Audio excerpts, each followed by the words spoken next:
Xin chào các bạn đến với kênh Show Ba Nguyễn của mình các bạn nhé. Hôm nay mình xin hướng dẫn các bạn cách làm món gà. Đó là món gà rang gừng. Món gà rang gừng. Các bạn đi siêu thị các bạn mua cho mình một con gà.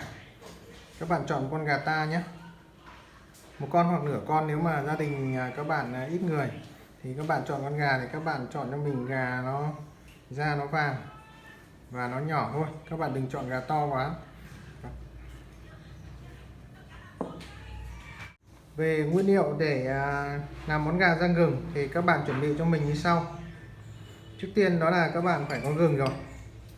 Gừng các bạn lấy một củ khoảng tầm 50g 50g gừng, và các bạn chuẩn bị cho mình thêm một chút hành khô một củ. Tiếp theo đó là bột ngọt mì chính nhé các bạn. Tiếp theo đó là hạt tiêu các bạn nhé. Muối và gia vị, muối hoặc là gia vị cũng được. Đường, các bạn chuẩn bị cho mình ít đường đó. Và nước mắm ngon các bạn nhé, nước mắm ngon. Và các bạn chú ý là gà rang gừng các bạn nên cho mình thêm một ít ớt vào, nó có vị hăng cay thì nó sẽ ngon. Các bạn có thể cho 1 hoặc 2 quả tùy theo các bạn ăn cay được hay không. Và tiếp theo đó là các bạn cần cho mình một chút rượu trắng. Rượu trắng là để các bạn đập dập gừng, các bạn hòa với rượu và các bạn sát lên gà để cho gà nó hết mùi tanh. Thì gà đây mình mua về mình đã sát muối rồi. Các bạn lấy muối, các bạn rửa gà. Các bạn mà cẩn thận hơn thì đó là các bạn lấy gừng hòa với rượu, các bạn tẩy cái mùi tanh của gà đi. Còn các bạn nào mà không cần làm rượu gừng thì thôi cũng được. Nhưng mình thì hướng dẫn cho các bạn, nếu mà các bạn muốn làm thì mình đã làm sạch gà xong rồi. Thì bây giờ mình muốn hướng dẫn chi tiết cho các bạn. Và đặc biệt nữa là nước hàng, các bạn chuẩn bị cho mình ít nước hàng nhé. Nước hàng để làm gì? Nước hàng để các bạn cho một chút vào gà để lên màu. Nếu không có nước hàng thì các bạn cũng có thể cho nghệ vào cũng được, để cho lên màu vàng cũng được. Một là nước hàng, hai là nghệ, tùy theo sở thích của các bạn. Mình thì mình sẽ dùng nước hàng. Còn đây là gừng khô mình đã làm rồi, để mình cho vào mình rang gà rất thuận tiện. Nếu bạn nào có điều kiện thì các bạn làm gừng khô sẵn thế này cũng được. Các bạn làm sẵn thì nó tiện rất nhiều. Các bạn rang vào thì cái gừng nó nhỏ cho gà, các bạn ăn thì không thấy nó bị to quá, mà các bạn ăn được luôn cả gừng thì nó rất tốt cho sức khỏe, nó tăng sức đề kháng cho các bạn, tránh cảm cúm vào những mùa đông. Về gừng thì các bạn thái chân hương hoặc thái con chì nhỏ cho mình để các bạn rang cùng gà để cho nó đẹp. Thì mình sẽ thái, các bạn thái cho mình khoảng tầm 3 cm hoặc 2 cm tùy theo các bạn.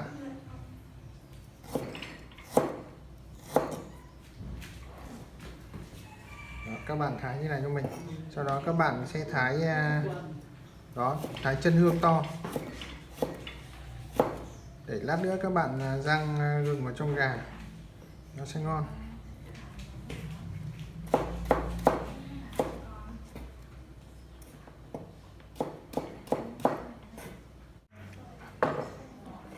Về hành thì các bạn đập dập cho mình.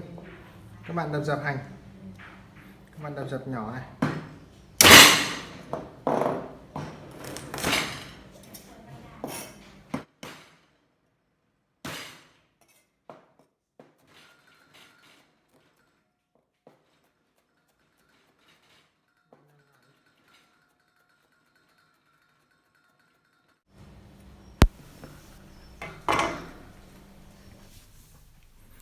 Ớt thì các bạn thái lát mỏng cho mình nhé.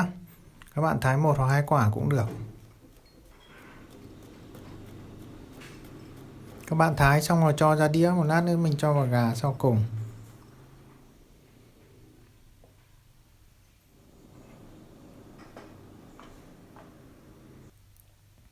Lá chanh thì lúc ấy mình quên không bảo các bạn thì các bạn phải có thêm lá chanh cho nó thơm nhé.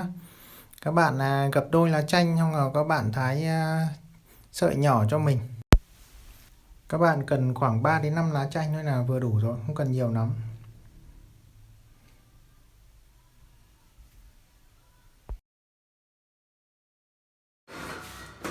Gà thì các bạn chặt miếng vừa ăn cho mình, tùy theo nhu cầu các bạn chặt miếng to nhỏ vừa nhé.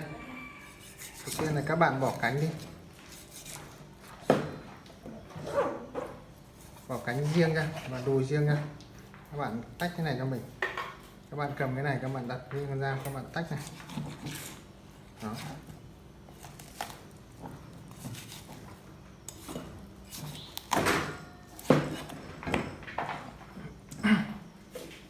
Các bạn cái này cho mình.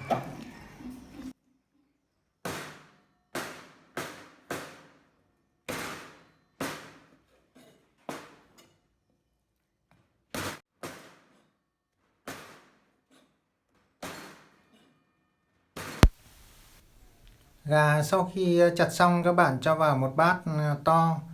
Các bạn nhớ là chặt miếng đều vừa như này nhé. Đừng nhỏ quá và đừng to quá. Xong các bạn sẽ ướp gia vị cho mình. Đầu tiên là các bạn cho mình muối hoặc là gia vị. Các bạn cho mình một muỗng cà phê nhỏ.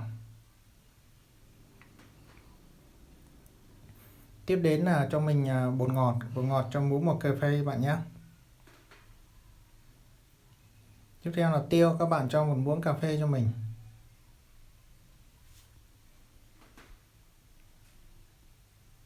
Tiếp theo là đường, các bạn cho mình 1 muỗng cà phê đường. Nếu bạn nào muốn ăn nó ngọt hơn chút thì các bạn cho thêm tí đường nữa cũng được, không sao. Tiếp theo là các bạn cho mình hành khô băm nhỏ, cho 1/2 ướp vào, còn 1/2 để tí nữa mình phi các bạn nhé. Nước mắm các bạn cho mình 2 muỗng cà phê nước mắm.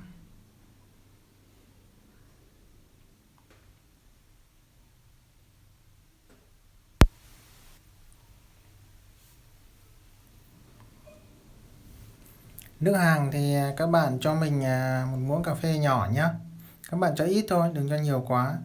Còn các bạn có nghệ thì các bạn cho nước nghệ vào cũng được nhé. Thì có 2 cách rang nước nghệ thì nó vàng hơn, còn rang nước hàng thì nó sẽ sẫm màu hơn. Các bạn thích rang kiểu nào thì các bạn màu kiểu nào các bạn cho kiểu đấy. Tiếp theo là các bạn lấy cho mình gừng khô nhé, mình làm nhỏ rồi. Các bạn cho mình 1 muỗng cà phê gừng. Các bạn đừng cho nhiều quá nhé, vì gừng này là mình làm 1 cân mới được một ít này thôi, nên cho nhiều quá nó sẽ bị cay quá nhé. Sau khi gà đã ướp đầy đủ gia vị thì bây giờ là các bạn sẽ trộn gà cho mình nhé. Các bạn lấy một găng tay ni lông, các bạn trộn cho nó sạch. Các bạn ướp gà khoảng 15-20 phút cho nó ngấm, thì sau đó mình sẽ rang gà các bạn nhé. Các bạn cứ để đó ướp xong các bạn đi làm việc khác cũng được. Sau đó là mình sẽ đi rang gà sau. Gà sau khi ướp thì các bạn bắc cho mình một cái chảo to nhé. Xong các bạn bật lửa lên cho chảo nóng thì các bạn rang. Thì chảo thì tùy theo chảo dày hoặc chảo mỏng, thì theo mình rang thì các bạn nên lấy chảo dày một chút. Các bạn đợi chảo nóng thì cho dầu vào.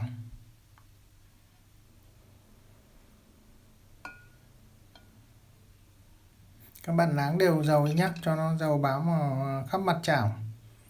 Sau đó là mình sẽ lấy chỗ hành khô còn lại mình phi thơm lên.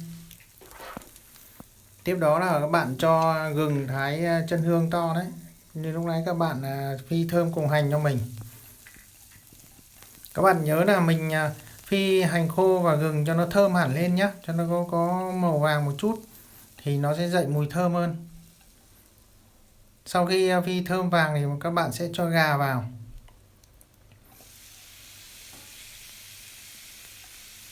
Các bạn cho gà vào, các bạn cứ đảo đều cho mình, đảo cho gà nó săn lại. Nó săn và nó vàng lại thì lúc đó thì các bạn sẽ cho nước vào. Các bạn rang bắt đầu vàng màu này, các bạn cho mình nước vào nhé. Cho chút xíu lửa bát nước vào. Các bạn cho lửa bát nước vào, các bạn rang cho mình. đun sôi lên cho mình nhé.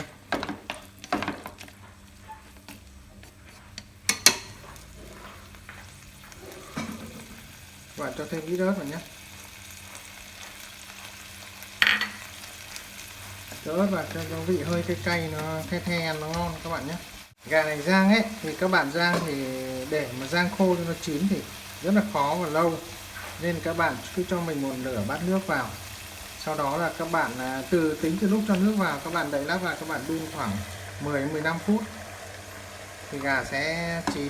Sau đó là nước nó sẽ săn sắt lại và các bạn sẽ có thành phẩm nó vừa tầm và ngon nhé.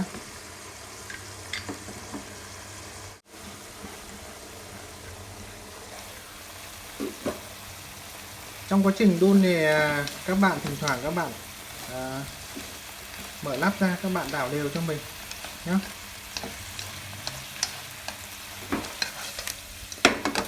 Các bạn nào mà không xóc được thì đừng xóc nhé. Không xóc chảo được các bạn đừng xóc thì nó sẽ bắn ra ngoài nhé. Thì các bạn cũng có thể lật từng miếng gà như này cũng được. Đó. Như là các bạn lật từng miếng như này cũng được, không sao hết. Không cứ gì phải xóc cả. Thì mình làm quen rồi thì mình xóc thôi, mình xóc chảo thôi. Đó, các bạn cứ lật này cho mình, xong các bạn đun lửa, các bạn đừng to lửa quá nhé. Đun lửa như riu thôi. Một chút thôi, to quá thì nó sẽ cạn. Cứ để lửa tầm vừa là được.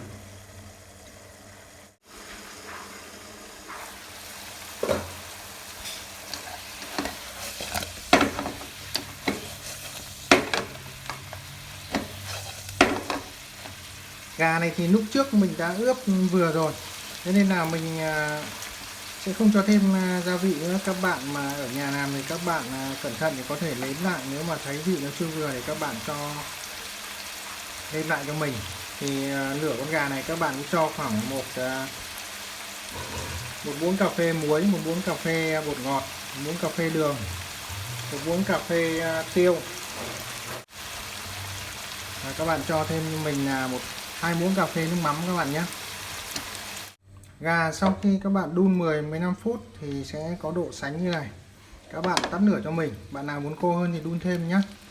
Các bạn trước khi tắt lửa các bạn cho ít lá chanh vào cho mình. Đó, cho nó thơm. Các bạn xóc một lúc.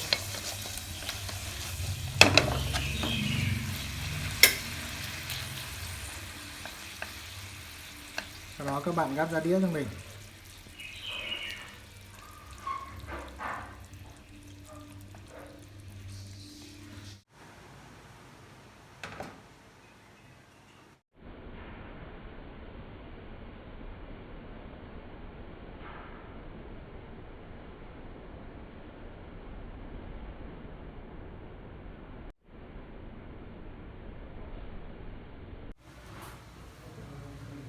Vậy là mình vừa mới hướng dẫn xong các bạn món gà rang gừng. Yêu cầu sản phẩm của món này thì các bạn là gà săn vàng đều và có một chút nước sốt của gà rang các bạn nhé. Các bạn đừng rang khô quá. Đây là màu của gà rang gừng mà mình dùng nước Hàn, nó sẽ màu vàng sẫm nhé các bạn nhé.